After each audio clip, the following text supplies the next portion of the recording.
kabar baik. Wabah corona bisa segera berakhir. Ketua Gugus Tugas Percepatan Penanganan COVID-19 Doni Monardo mengatakan pandemi akan bisa berakhir di bulan Juni. Sehingga di bulan Juli kita akan bisa hidup normal kembali. Pernyataan ini disampaikan pada hari Senin 27 April lalu. Bagaimana kabar baik ini bisa jadi kenyataan? Inilah Rosi. Pandemi berakhir di Juni.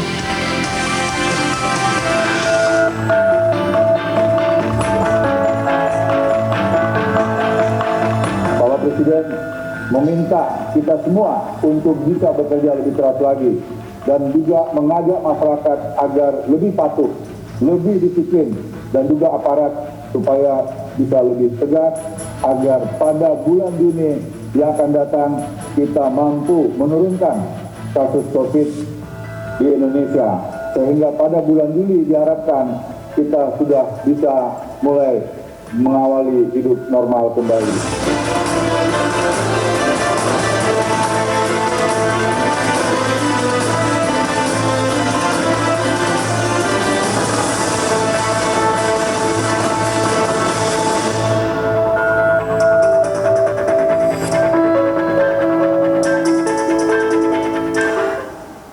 Pandemi berakhir di Juni, itulah tema Rosi malam hari ini. Warganet silakan posting komentar Anda, hashtagnya adalah akhir pandemi, mention at Kompas TV.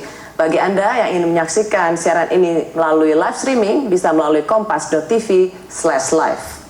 Pernyataan Kepala BNPB yang sekaligus Ketua Gugus Tugas Percepatan Penanganan Corona di Indonesia, Doni Monardo, memberi angin segar di tengah kondisi masyarakat yang sudah lelah, stres, dan cemas karena wabah corona.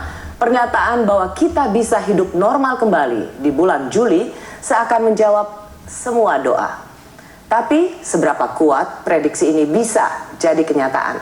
Saya mengundang mereka untuk membahas soal ini, yaitu Profesor Wiku Adhisa Smito.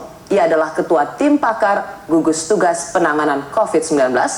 Profesor Hasbullah Tabrani, ia adalah Ketua Perkumpulan Ahli Ekonomi Kesehatan Indonesia, dan Dr. Syahrizal Syarif, pakar epidemiologi Fakultas Kesehatan Masyarakat Universitas Indonesia. Selamat malam Bapak-Bapak. Selamat malam Mbak Rosi. Selamat malam. Selamat malam. Saya mau ke Prof. Wiku dulu. Variabel apa yang digunakan gugus tugas sehingga meyakini pandemi ini sebenarnya kabar baik, tapi kita ingin lebih teriyakini lagi. Variabel apa yang digunakan bahwa pandemi ini bisa berakhir di bulan Juni dan kita bisa hidup normal lagi di bulan Juli?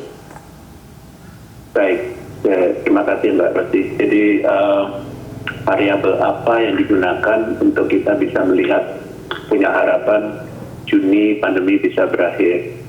Mungkin jangan dilihat Juni bisa berakhir, tapi lebih kepada faktor utama yang bisa mengkontribusikan pandemi ini bisa menurun di Indonesia. Faktor yang paling utama itu adalah perubahan perilaku. Jadi bukan jumlah rumah sakit, bukan jumlah ventilator, itu pasti kita sediakan untuk memastikan bahwa kalau yang sakit bisa ditangani dengan baik, dan para dokter juga yang menanganinya juga dengan alat pelindung diri yang memadai. Tapi yang paling penting adalah perubahan perilaku. Perubahan perilaku. Ya, perubahan perilaku. Perubahan perilaku itu pertama adalah jaga jarak. Yang kedua adalah selalu mencuci tangan dengan sabun dan air mengalir. Oke, jadi ada di dalam disiplin diri. Saya juga mendengar penjelasan misalnya dari juru bicara gugus tugas, yaitu Ahmad Gurianto, mengatakan misalnya itu dilihat dari pertambahan jumlah yang positif, atau juga misalnya melihat ketersediaan rumah sakit yang ternyata pertambahan pasiennya tidak sebanyak seperti yang diprediksi. Itu juga menjadi salah satu faktor yang meyakini bahwa bulan Juni ini secara statistik itu bisa menurun. Itu adalah salah satu indikator. Kalau bornya rumah sakit khusus untuk COVID sudah mulai stagnan dan cenderung menurun, maka itu salah satu indikator bahwa pasien yang masuk ke rumah sakit karena COVID sudah mulai turun. Oke. Kemudian Oke, ada yang mau disampaikan lagi nggak, Prof? Atau bisa saya beralih ke narasumber yang lain?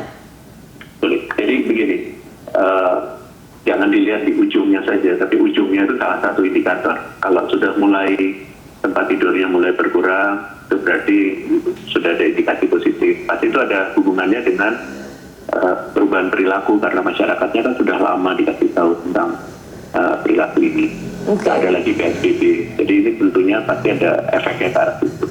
Oke, saya ke Dr. Sahrizal dulu. Anda adalah yang terbaca oleh media sebagai yang cukup kritis untuk tidak mengatakan meragukan data pemerintah tentang jumlah ODP dan PDP. Apakah faktor pendukung yang sudah disebutkan oleh gugus tugas membuat Anda lebih yakin bahwa Juni ini memang sudah selesai pandemi? Terima kasih, Sarti. Jadi saya tidak ingin melihat ya, memang ODP, ya, angka-angka ODP dan PDP menggambarkan ya situasi risiko yang ada di masyarakat. Ya. Tapi saya ingin mendukung bahwa pandangan Satgas pada bulan Juni dan Juli kita sudah hidup normal, itu saya bisa dukung dengan data-data yang kalau saya amati 210 negara yang ada di dunia yang saat ini tertular, maka saya bisa lihat ya kurang lebih 20% saat ini yang masih mengalami tekanan yang berat. Adapun 80% itu sebenarnya sudah mengalami situasi wabah yang menurun, terkendali dan juga hampir selesai. Nah, Indonesia kalau kita percaya dengan datanya, maka situasinya termasuk negara yang saat ini turun. Oke, itu jadi berarti Anda mendukung apa yang dikatakan oleh gugus tugas atau dalam hal ini pemerintah, karena secara tren, secara global lebih dari 50% atau tadi Anda katakan 80% itu sudah mengalami tren penurunan. Ya, penurunan terkendali bahkan sudah selesai untuk banyak negara. Saya ingin mengatakan lebih jelas lagi. 70% loh, untuk 70% negara itu sudah mengalami 70% itu sudah terkendali dan juga sudah dan Anda meyakini, Dok, bahwa 70% itu diantaranya termasuk bisa Indonesia. Oh, Indonesia masuk 10% yang wabahnya sedang menurun. Oke. Nah, kalau gitu pertanyaan saya adalah, jadi Anda meyakini bahwa Juni pandemi ini bisa berakhir dan Juli kita bisa hidup normal seperti biasa? Nah, kan tadi saya bilang kalau kita percaya betul dengan data-data yang dilaporkan, ya, mudah-mudahan itu benar, ya, karena saya juga mendengar data-data penurunan betul bahwa 16 April Jakarta sudah mulai turun dan Indonesia 24 April. Ya, tapi saya kira data informasi kita juga perlu informasi dari Pak Wiku nanti. Misalnya apakah benar terjadi kelangkaan reagen maupun VTM?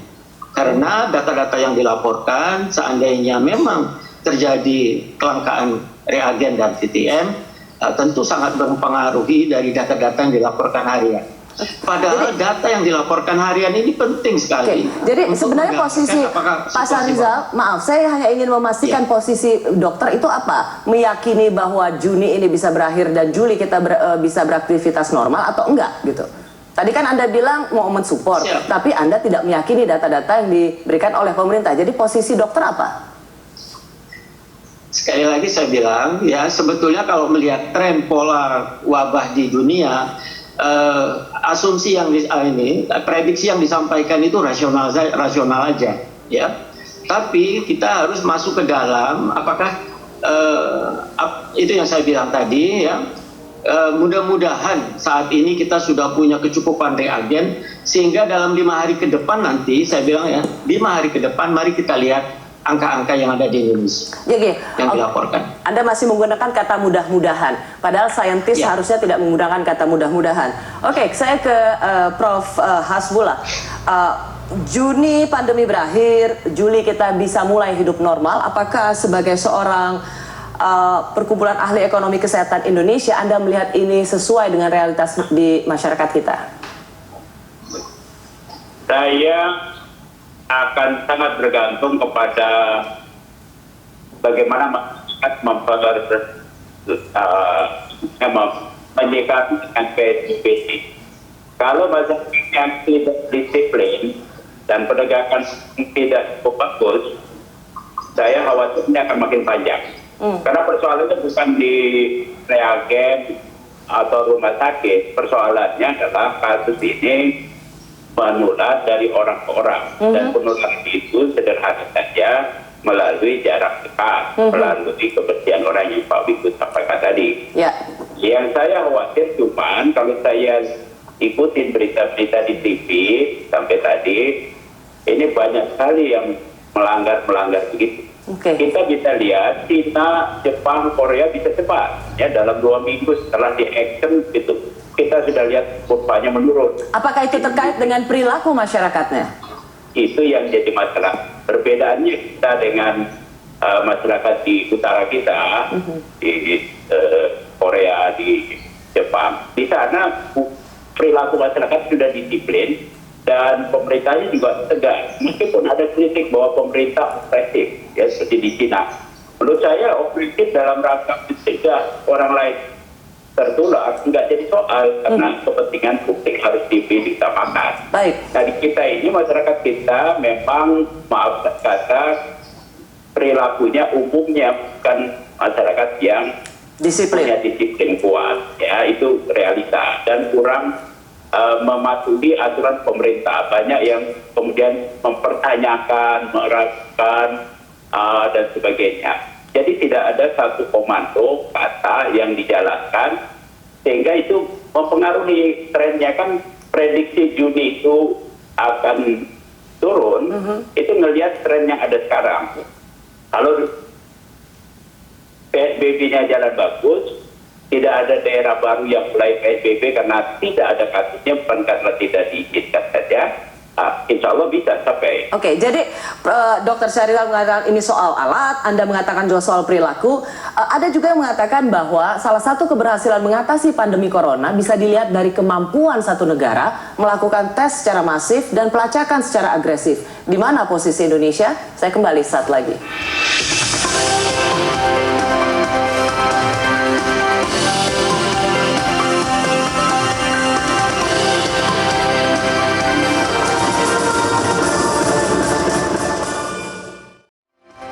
Pandemi berakhir di Juni, ini adalah kabar baik untuk kita semua. Tapi bagaimana kita bisa mewujudkan berakhirnya pandemi ini menjadi satu kenyataan di bulan Juni? Silakan warganet mention @kompas.tv, hashtagnya adalah akhir pandemi. Bagi Anda yang menyaksikan acara ini melalui digital, Anda bisa mengakses kompas.tv/live.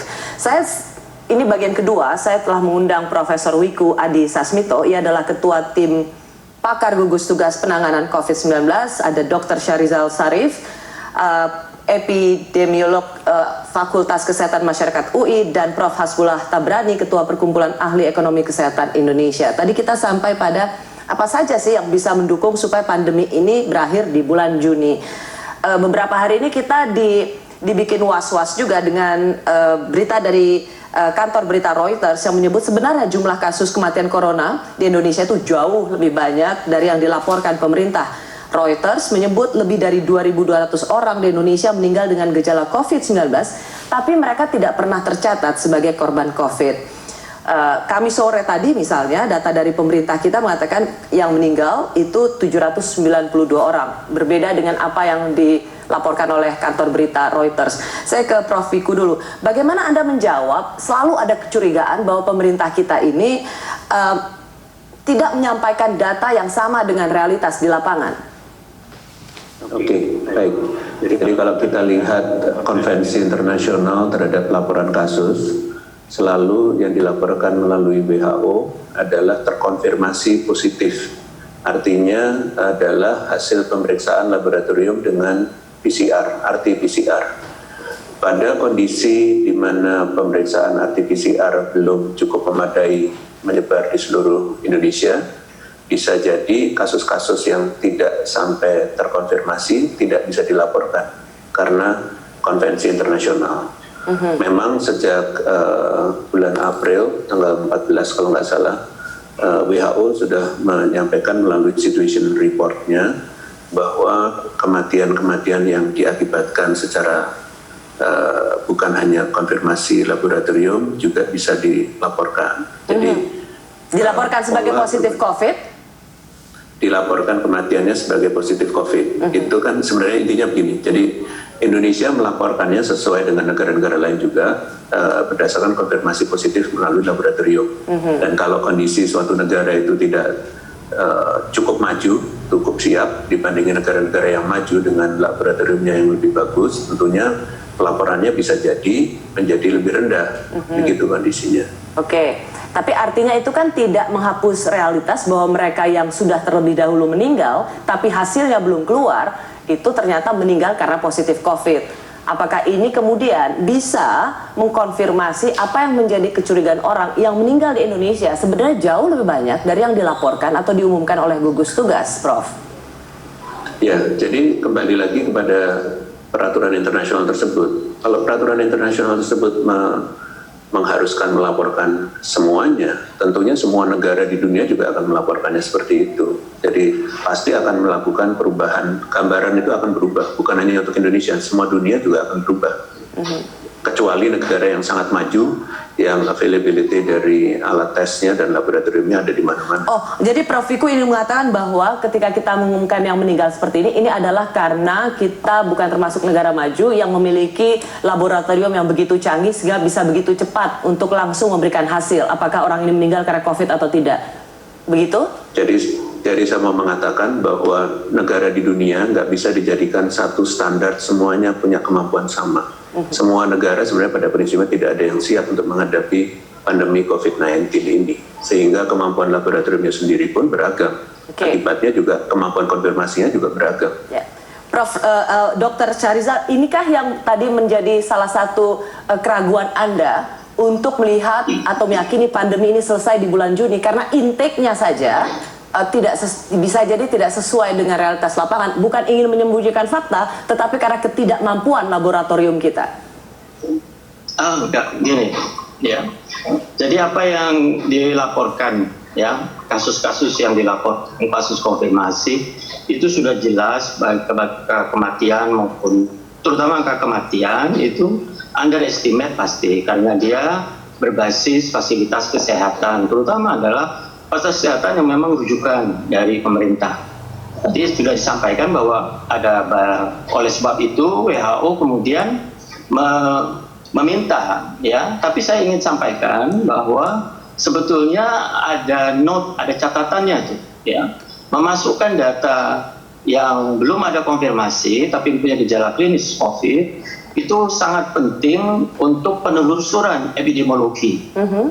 Ya, jadi dari satu aspek untuk kita mendapatkan mereka-mereka yang memang punya risiko tinggi terkontaminasi atau terinfeksi, maka data penelusuran terhadap mereka-mereka yang kontak, ya, penelusuran terhadap mereka yang meninggal, tapi belum ada kasus konfirmasi, umumnya mereka adalah PDP dan ini sangat penting untuk penelusuran surveillance-nya, untuk surveillance, ya. Nah, tapi di samping itu kan kita jumlah tes juga belum masif, ya, sehingga mereka-mereka prinsip dasar dari penanggulangan ini sebetulnya kan sederhana, ya, bagaimana memisahkan orang sakit dengan orang sehat dan kemudian mencegah pertemuan antara orang sehat dan orang sakit. Ya. Nah, ya, jadi upaya-upaya kita untuk melakukan rapid test secara yang antigen secara masif, saya kira itu tetap harus kita lakukan untuk mendapatkan gambaran yang sesungguhnya mereka-mereka yang terinfeksi di masyarakat. Selama Terutama antigen itu tidak dimaksimalkan, tidak digunakan secara maksimal, itu Anda mau mengatakan kita tidak bisa memprediksi kapan pandemi ini akan berakhir, karena kita tidak bisa melakukan tes massal secara akurat dan secara agresif melakukan pelacakan. Ya, artinya begini, kalau kita melakukan pelacakan yang benar, lalu kemudian melakukan tes yang tepat dengan antigen, maka kita akan mendapatkan jumlah mereka-mereka yang PDP mungkin lebih banyak. Oke, karena begini, apa yang dilakukan oleh gugus tugas adalah secara statistik mengatakan bahwa ini sudah menyiapkan rumah sakit, ternyata yang masuk positif itu sempat mengalami perlambatan, bahkan stagnan 3 hari yang lalu, meskipun kemudian 2 hari lalu ada jumlah yang bertambah. Jadi yang dilihat adalah statistik. Tentu kesimpulan ini berdasarkan intake atau informasi yang masuk. Informasi yang masuk itu kan harus sesuai dengan tes yang akurat dan juga pelacakan yang agresif. Apakah intake ini menurut Anda memang masih belum bisa dipertanggungjawabkan? Sehingga resultnya juga belum tentu diyakini benar. Iya, jadi begini, jumlah mereka yang terinfeksi di masyarakat itu yang saat ini kita belum mendapatkan gambaran. Oke. Tidak ya, baik. Kita harus ingat juga ada 20-30% ya kasus yang asimptomatik, terutama pada orang-orang muda. Nah, orang-orang yang asimptomatik ini hanya bisa kita temui kalau kita melakukan tes antigen yang masif. Oke. Tadi kalau saya ke Prof. Hasbullah, Anda mengatakan ini bukan soal alat, tapi ini soal disiplin masyarakat. Itu yang membuat perbedaan antara masyarakat Indonesia dengan orang Jepang, dengan Korea Selatan. Begini, sebentar, saya ke Prof. Hasbullah dulu. Oh, Prof. Hasbullah, sorry. Ya. Sebab persoalan berapa yang mati, berapa kasus, itu persoalan sebagai hasil dari kontak antar manusia. Dan kalau kontak masih terjalan terus, maka orang-orang yang terkena kasus itu akan semakin banyak. Dan kita sudah punya lihat itu angka di Indonesia yang mati itu kalau saya ikutin dalam sebulan terakhir itu sekitar 8-10% ya. Ya memang cukup tinggi terhadap total kasus yang dilaporin. Tapi apakah itu karena memang kita under-reported, over-reported? Kalau soal data, hampir di banyak negara banyak diragukan. Jadi saya nggak surprise kalau ada orang meragukan itu. Tapi juga kita juga nggak bisa tahu benar yang benar berapa sebetulnya. Oke. Ya. Jadi ini menarik yang Anda katakan bahwa tidak mempercayai data itu nggak hanya terjadi di Indonesia. Di banyak negara juga di kasus corona ini banyak pemerintah yang mengalami tingkat kepercayaan yang rendah dari masyarakatnya dalam mempresentasikan data. Persoalannya, kalau kita lihat, saya ikutin data-data berapa banyak yang dites, berapa yang positif. Kita memang sekarang mendekati 100.000 lah yang dites. Di Amerika saja 4 juta yang dites, 1 jutaan positif.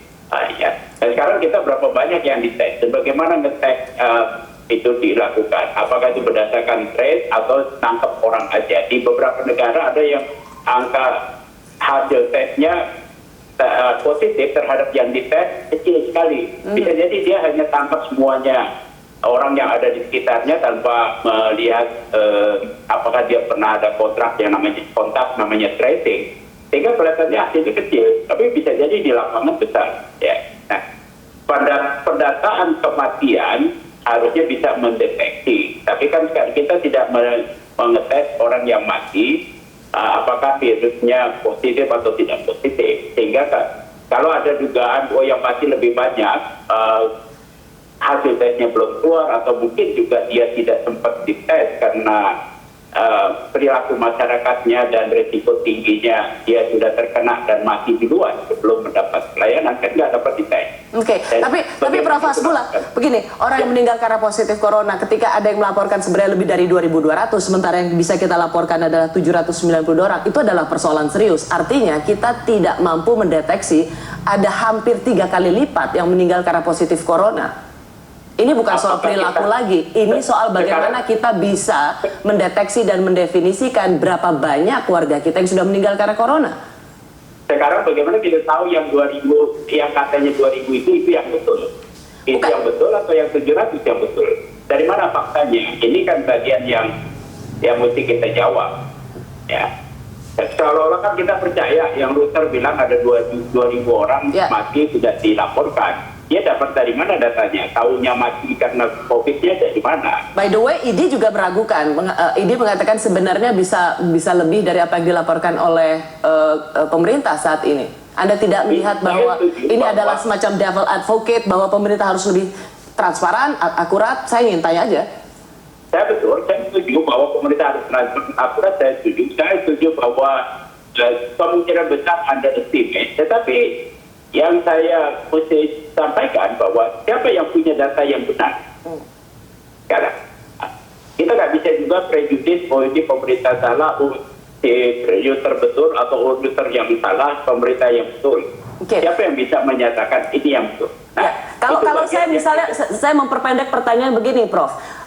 Jadi data yang sering tidak akurat itu misalnya dari pemerintah kita itu bukan karena ketidakmauan terbuka atau menutupi, keinginan untuk menutupi atau transparansi, tapi lebih pada memang tadi Prof. Wiku sudah menyatakan setiap negara itu memiliki perbedaan modernitas laboratorium. Jadi memang soal kemampuan laboratorium yang kita miliki. Kalau soal kemampuan, memang sistem kesehatan kita sudah lama tidak cukup mampu. Sudah lama menderita anemia berat. Ini bagian yang saya sering kaji sebagai ahli ekonomi kesehatan. Pendanaan kesehatan kita sangat-sangat rendah. Bahkan pendanaan publik kesehatan kita, kalau dibandingkan dengan PDB, cuma sekitar 1,7% PDB. Pendanaan publik itu yang dilakukan oleh APBN ataupun BPJS. Ya, Prof. Hasbullah, itu yang ingin saya langsung katakan, inilah harga yang harus kita bayar saat ini. Betul. Baik, betul. Apa prasyarat? Oleh karena itu kita perlu invest lebih banyak di kesehatan kalau mau masa depan dengan penyakit yang baru atau kasus baru kita bisa tangani dengan lebih baik. Baik, Prof. Hasbullah ditahan di situ, kita akan kembali sesaat lagi.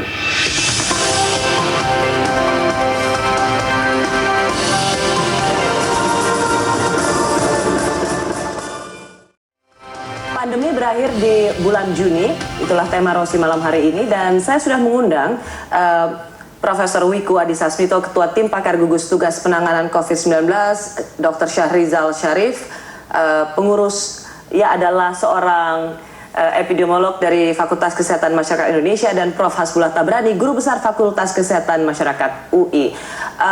Kalau saya misalnya mengulang apa yang dikatakan oleh Pak Doni Monardo, ia mengatakan Pak Presiden meminta kita semua untuk bekerja lebih keras dan juga mengajak masyarakat lebih patuh dan lebih disiplin kepada aparat agar lebih tegas, agar pada bulan Juni akan datang kita mampu menurunkan kasus COVID di Indonesia.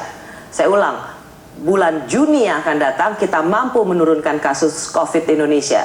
Dan ini menurut saya yang kabar gembiranya, yaitu sehingga bulan Juli diharapkan kita bisa mulai mengawali hidup normal kembali. Prof. Wiku, apa yang dimaksud dengan bisa hidup normal kembali di awal bulan Juli? Apakah seperti dulu lagi bisa salaman, bisa ketemu, bisa berinteraksi, tidak perlu pakai masker? Baik. Yang dimaksud dengan bisa hidup normal kembali, tentunya normal kembali dengan kehadiran musuh baru yang hidup bersama kita, yaitu SARS-CoV-2 virus. Jadi tentunya kalau kita sudah mengalami beberapa bulan ini dengan COVID-19, kan kita tahu caranya menularnya, yaitu melalui kontak masuk ke dalam mukosa mata, hidung, mulut, melalui bersin, batuk. Jadi kalau kita berperilaku jaga jarak, pakai masker, cuci tangan dengan baik, tentunya kita jadi bisa berhidup normal kembali. Itu jadi pertanyaan baru. Saya. Oke. Jadi Prof. Wiku, saya ingin minta penjelasan. Yang dimaksud dengan hidup normal kembali, mengawali hidup normal kembali itu normal dengan masker? Normal dengan perilaku baru, salah satunya dengan masker, cuci tangan sering, dan jaga jarak. Itu normal kembali dari apa ya? Kan ini saat ini kan kita pakai masker, jaga jarak itu untuk mengatasi penyebaran atau penularan corona. Kalau normal kembali tapi tetap dengan masker, jaga jarak, apanya yang normal ya? Yang normal kita bisa beraktivitas kembali. Jadi ada the new normal menurut maksudnya? Iya. Bukan normal seperti sebelum ada COVID? Nggak mungkin lah. Kan kita berhadapan dengan virus di seluruh dunia sudah kelihatan angkanya naik semua. Exactly, itu yang sebenarnya saya ingin tanyakan pada Prof. Wiku, yang disebut dengan hidup normal kembali, apakah normal seperti sedia kala sebelum corona, atau kita akan mengalami the new normal? Yang disebut dengan new normal adalah ya seperti sekarang, jaga jarak, tidak salaman, pakai masker. Kalau sekarang disebut normal, menurut saya enggak, malahan. PSBB itu kan kerjanya di rumah, sekolahnya di rumah, belajarnya di rumah. Itu kan bukan yang normal. Normal aktivitasnya bisa kembali seperti aktivitas semula, namun tetap menggunakan perubahan perilaku yang tadi saya bilang, pakai masker dan seterusnya. Tapi cara hidupnya the new normal. Kita bisa kembali seperti sedia kala, beraktivitas, tapi dengan attitude yang berubah.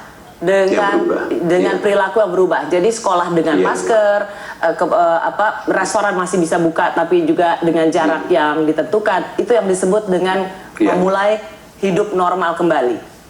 Iya, betul. Oke.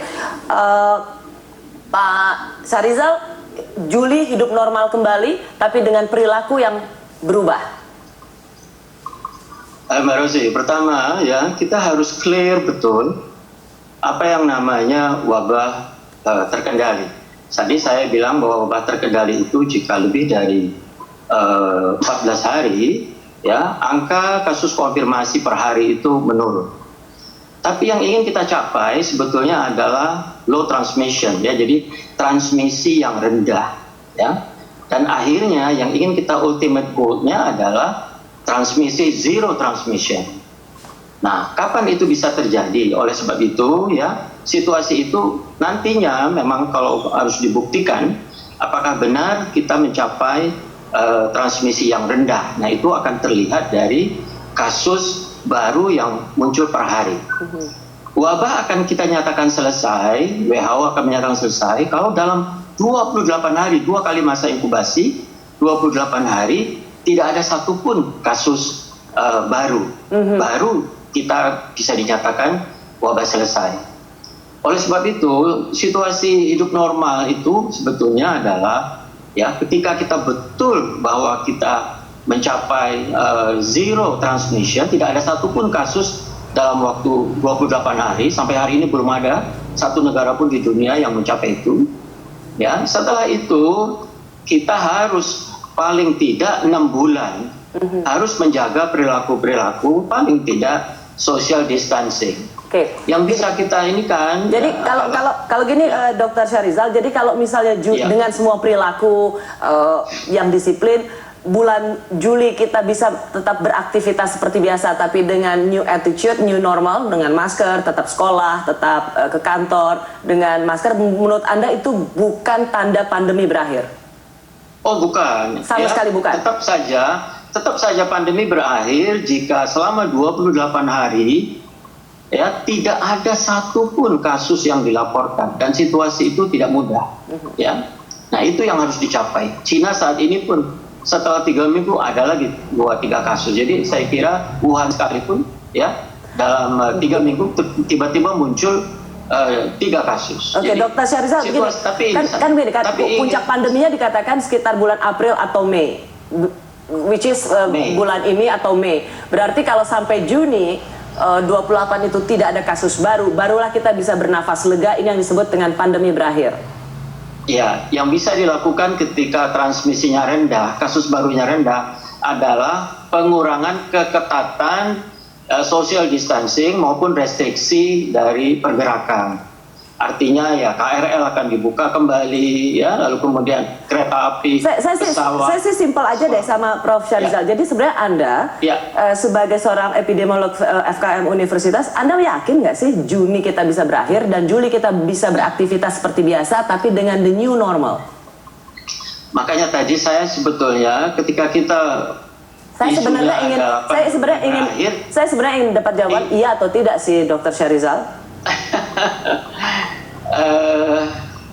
Dengan begini, itu adalah ramalan, bukan fakta. Nah, kalau ramalan itu artinya ada syarat. Nah, syaratnya itu tadi sebagai seorang ilmuwan, bukan peramal, Ya. apakah Anda meyakini semua variabel faktor pendukung ini bisa mendukung pandemi berakhir di Juni dan Juli bisa beraktivitas seperti biasa dengan the new normal? Ya atau tidak? Untuk menjawab itu saya sebenarnya harus bilang bahwa langkah kita melakukan PSBB berizin itu kurang tepat. Ya, harusnya syarat-syarat PSBB itu dijadikan indikator untuk kinerja bupati, wali kota menghadapi ini. Semua diterapkan saja PSBB pada zona merah. Dr. Syahrizal, saya tidak mendapat jawaban. Sebenarnya saya mau tanya, ini kan kabar baik. Apakah Anda melihat bahwa ini belum tentu jadi kabar baik atau tidak? Tapi tidak apa-apa kalau Anda memang terlalu susah untuk menjawabnya. Kalau mau diminta, saya pada situasi tidak yakin. Terima kasih Dr. Syahrizal. Kepada Profesor Hasbullah, seberapa yakin sebenarnya kita bisa sampai pada momen ini atau situasi ini? Kalau saya menilai normal bulan Juli itu adalah target. Dan normal yang saya pahami dari Pak Presiden Pak Jokowi adalah secara ekonomis kegiatan hari ini kita sudah kembali lagi. Kita bisa bekerja, ekonomi sudah bisa bergolak, kalau nggak beban ekonominya akan sangat berat di negeri ini. Ya. Itu yang saya pikir menjadi divisi normal. Bisakah kita capai? Saya punya prediksi 80% Juli kita bisa capai. Probabilitasnya sudah berkurang. Kasusnya sudah rendah. Kalau misalnya kita lihat di Wuhan sekarang di kita itu sudah tinggal sedikit. Sehingga orang bergerak secara ekonomis berfungsi kembali sudah lebih aman. Karena frekuensi terjadinya penularan sudah rendah. Tetap masih ada. Bisa jadi kasus ini namanya endemis. Endemis artinya tetap ada di kita, tetapi tidak menjadi kepanikan karena kita mungkin sudah punya vaksin, ya, sehingga bisa diatasin. Ada bilang kita sudah punya vaksin, dunia saja baru mengatakan masih 1 tahun depan atau paling cepat September. Kalau Anda mengatakan kita punya vaksin. Bukan saya bilang sudah punya vaksin. Jika kita sudah punya vaksin itu bisa jadi. Ya. Tapi Anda meyakini kalau kita disiplin dengan jaga jarak, punya perilaku baru, disiplin, cuci tangan, jaga itu 8 Juli kita bisa beraktivitas seperti biasa tapi dengan the new normal. Ya, the new normal itu kan soal perilaku kesehatannya. Baik. Tapi perilaku ekonominya harus sudah bisa kembali. Terima kasih Profesor Hasbullah Tabrani, Guru Besar Fakultas Kesehatan Masyarakat Universitas Indonesia, Syahrizal Sarif, pengurus ia adalah seorang epidemiolog FKM UI, dan Profesor Wiku Adhisa Smito, Ketua Tim Pakar Gugus Tugas Penanganan COVID-19. Saya sedang mewawancarai semua alumni Universitas Indonesia. Selamat malam Bapak-Bapak, terima kasih. Selamat malam. Dunia berkejaran dengan waktu untuk menciptakan vaksin virus corona. Karena hanya dengan menemukan vaksin, kita bisa mencegah penyebaran virus corona. Berapa lama kita bisa menunggunya? Kami kembali sesaat lagi.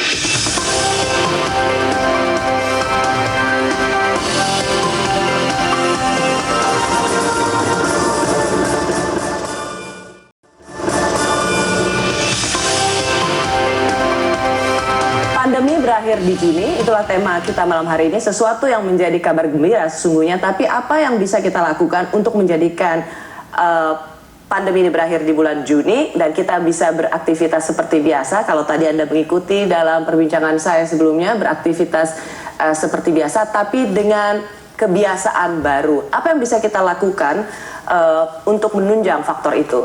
Negara-negara maju saat ini seakan berlomba dengan waktu untuk menemukan jenis vaksin mana yang paling tepat untuk memutus mata rantai penyebaran virus corona.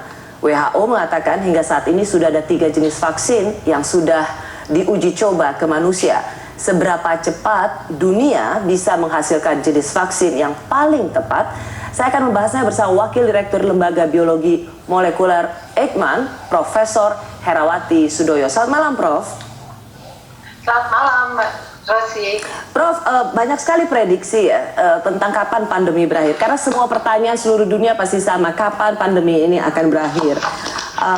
gugus tugas mengatakan Juni pandemi akan berakhir, Juli kita akan bisa hidup normal seperti biasa. Saya pernah membaca Eijkman malah lebih awal, yaitu Mei. Koreksi saya kalau salah.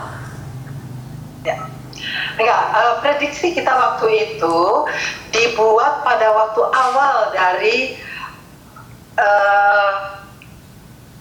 pengetahuan kita mengenai SARS-CoV-2 di Indonesia. Jadi sebenarnya kalau kita lihat datanya yang waktu itu digunakan, itu data yang masih kurang lebih sedikit. Dan kemudian juga jumlah dari tes yang dilakukan itu jauh sebenarnya dibandingkan dengan apa yang ada di sekarang. Nah, menurut saya kita tahu bahwa data yang ada di Indonesia sekarang itu sebenarnya belum maksimal atau belum optimal lah yang kita dapatkan. Jadi, kenapa? Maaf, Prof. Berarti prediksi itu akan sangat tergantung dari intake, input atau data yang masuk. Dengan data sekarang, apakah Eijkman akan mengkoreksi prediksinya? Saya kira itu bisa dilakukan setelah kita tahu bahwa beberapa mesin otomatik dan juga yang cepat, PCR untuk cepat, testing cepat itu sudah digunakan di berbagai macam tempat di Indonesia, sehingga kita akan mendapatkan data yang kurang lebih dapat menggambarkan adanya virus yang positif di Indonesia ini. Presiden kan pernah mengatakan waktu itu supaya lakukan PCR dengan cepat dan masif 10.000 per hari, itu dikatakan pada tanggal 16 April yang lalu. Apakah Anda melihat realitas ini terjadi di lapangan sehingga kita bisa membuat prediksi yang lebih presisi? Betul, setelah itu memang banyak sekali tes yang masuk ke Indonesia dan juga rencana untuk menghidupkan kembali berbagai macam mesin yang sudah ada di rumah sakit di daerah.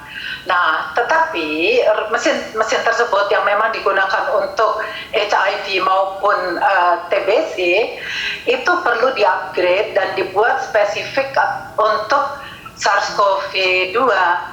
Nah, itu yang sekarang semuanya itu sedang menunggu datangnya cartridge tersebut, dan saya sih sudah mendengar bahwa itu sudah datang, sudah siap untuk dibagikan. Seandainya itu semua kita lakukan di seluruh daerah dan kemudian juga yang di kota-kota besar itu sudah melakukan otomatisasi, kita mungkin akan dapat memberikan gambaran yang kurang lebih akurat. Dan disitulah menurut saya kembali kita harus hitung lagi prediksi yang benar. Kalau misalnya gugus tugas mengatakan tentu dengan syarat jaga jarak, jaga kebersihan, cuci tangan, disiplin warga, maka Juni kita bisa mengakhiri pandemi ini, Juli kita bisa melakukan kebiasaan kita seperti dulu, kebiasaan yang normal. Apakah menurut Anda itu sesuatu yang bisa menjadi kenyataan? Saya kira memang kalau kita lihat ya dari banyaknya kasus dan juga tes yang dilakukan, maka jaga jarak tadi dan kemudian pola hidup yang sehat itu berperan penting dalam menahan penyebaran virus ini. Sama seperti yang dulu dilakukan untuk avian influenza sebenarnya, cuma kita agak terlena sedikit dengan pola hidup sehat tersebut. Jadi soal jaga jarak itu punya peran penting. Sekarang dunia berlomba berkejaran dengan waktu. Oxford misalnya dia melakukan penelitian, dia ada kerjasama dengan India supaya bisa menghasilkan vaksin lebih cepat. Mereka mengklaim bisa September. Amerika bekerja sama dengan Jerman juga melakukan uji tes untuk menemukan vaksin yang tepat, tapi baru bisa 12 sampai 18 bulan ke depan. Kontribusi terbesar seperti apa yang bisa diberikan pada dunia dengan temuan vaksin ini? Saya kira ya, kita udah tahu ya bahwa yang 3 tadi memang sudah masuk dalam fase klinik. Dan kita semua saya kira di seluruh dunia menunggu karena pencegahan itu sudah jelas merupakan kunci dari penanganan penyebaran penularan. Jadi menurut saya siapapun juga sebenarnya yang mendapatkan terlebih dahulu itu membawa suatu angin segar untuk dunia. Pertanyaan kayak gini, sorry Prof, waktu flu SARS misalnya atau MERS hilang aja begitu, ya kan? Saya menangkap dalam berbagai artikel saintis di negara-negara maju mengatakan, aduh kemarin mereka udah mau menemukan vaksin tapi ya karena itu pergi gitu hilang begitu aja, jadi itu nggak diteruskan. Jadi kita tidak pernah punya pelajaran vaksin apa untuk flu seperti SARS dan MERS dan bagaimana untuk perkembangan selanjutnya. Nah, apakah kita hanya bisa juga akan menunggu ya udah ini tinggal tunggu pergi aja secara seasonnya, atau memang ini jauh lebih mematikan sehingga vaksin ini menjadi penentu hidup matinya manusia di dunia karena corona? Saya kira respons dunia terhadap virus corona ini kali ini agak berbeda. Kita melihat bagaimana cepatnya semuanya dan juga dengan temuan-temuan yang kemudian dibagikan atau sharing. Tidak hanya sharing data tetapi juga sharing ilmu pengetahuan. Suasana ini betul-betul berbeda dengan kasus-kasus terdahulu. Nah itu makanya jadi menurut saya itu tidak mengherankan kalau kemudian farma, universitas, lembaga-lembaga penelitian yang dulu bekerja dengan SARS, MERS atau dengan corona virus itu langsung membuka kembali hasil-hasilnya dan kemudian menggunakan template ini untuk langsung digunakan di coronavirus 2 ini untuk menemukan vaksin ya. Betul. Ya, karena ini memang luar biasa respons dunia. Kalau kita baca di berbagai media, Washington Post misalnya menuliskan di 52 negara itu ada 44.000 orang yang secara volunteer mau nih jadi relawan untuk suntikin vaksin. Meskipun itu sebenarnya ada juga persoalan soal etik. Tapi memang kita berkejaran dengan waktu. Selama vaksin ini belum ditemukan, Oxford menjanjikan September, Amerika 12-18 bulan. Jadi kita ya cuma jaga jarak aja gitu, cuci tangan. Saya kira kan kalau untuk mereka-mereka yang memang belum terinfeksi ya kita jaga jarak, apa boleh buat ya, jaga jarak, pola hidup sehat tadi, karena tidak ada yang bisa kita lakukan sebenarnya. Jadi berarti benar ya kalau misalnya dengan kita jaga jarak, PSBB yang disiplin, pandemi ini seperti diprediksi oleh gugus tugas bulan Juni menurun, Juli kita bisa beraktivitas seperti biasa, tapi kita tidak pernah bisa memastikan virus itu ada di sekeliling kita atau di sekeliling kita masih ada orang-orang tanpa gejala berinteraksi dengan kita, maka kebiasaan beraktivitas seperti semula itu tetap dengan the new normal, pakai masker, tidak salaman, jaga jarak, begitu Prof. Hera? Kalau saya dari sudut peneliti, maka kita akan membuat suatu perencanaan yang besar sekali untuk melakukan testing atau PCR di orang-orang yang mungkin tidak ada gejalanya, tapi ada kontaknya. Karena kan kita ingin memutus rantai tersebut. Nah itu tidak ada jalan lain kecuali melakukan pemeriksaan yang cepat dan dalam jumlah banyak. Jadi jangan berhenti kalau kita tahu bahwa kasus-kasus misalnya yang meninggal maupun jumlahnya itu kelihatannya menurun, karena kan yang kita lihat berarti yang memiliki gejala klinik yang tidak ada tapi menyebarkan virus ini justru jauh lebih banyak. Kalau misalnya menurut saya teruskan pencarian kasus ini, pemeriksaan virus ini. Ya, karena terlepas dari pemeriksaan itu bisa secara agresif dilakukan, pelacakan terus dilakukan, virus itu atau mereka yang membawa virus itu tetap berada di sekitar kita. Yang ingin saya tekankan adalah dalam beberapa bulan ke depan, meskipun ada penurunan, maka kita harus bersiap dengan the new normal, cara kita berinteraksi dengan orang lain. kita tetap berinteraksi tanpa berdampingan, karena itulah kenormalan yang baru yang harus kita siapkan sebagai kebiasaan baru. Saya kira itu. Baik. Setuju sekali. Baik, Profesor Herawati, terima kasih. Herawati Sudoyo, terima kasih banyak sudah memberikan perspektifnya pada saya. Kira-kira pada kita semua, memang dunia sedang berkejaran dengan vaksin. Itu satu yang kita tunggu, semoga bisa menjadi obat bagi dunia yang mengalami pandemi corona ini. Tapi sebelum itu ditemukan, memang kita sudah harus bersiap dengan the new normal of life. Terima kasih Prof, selamat malam. Terima kasih banyak. Saya kembali sesaat lagi.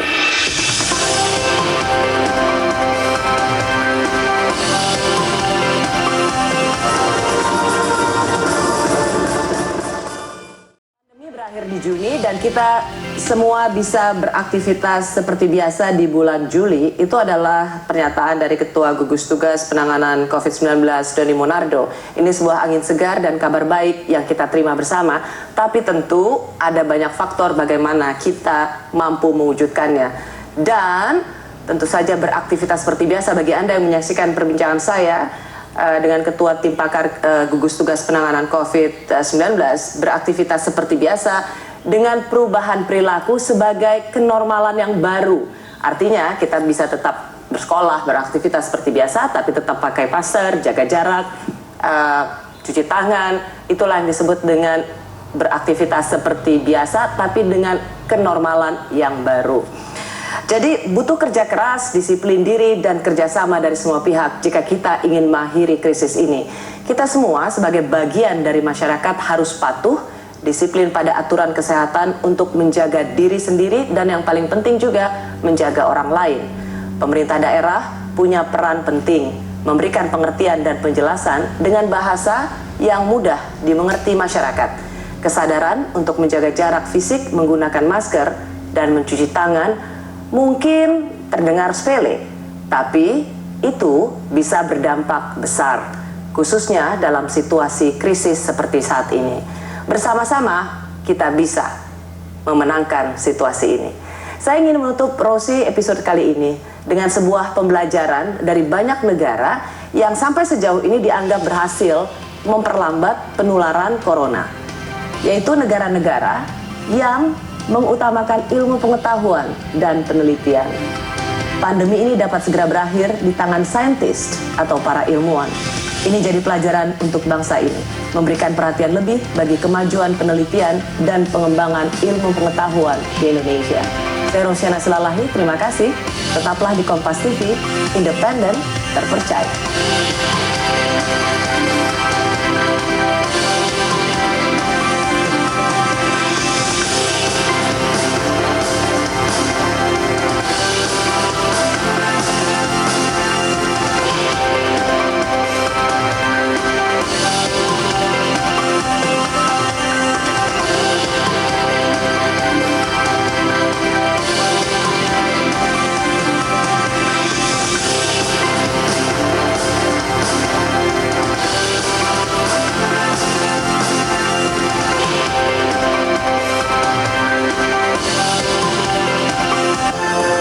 Terima kasih. Anda telah menyaksikan Rosi yang dipersembahkan oleh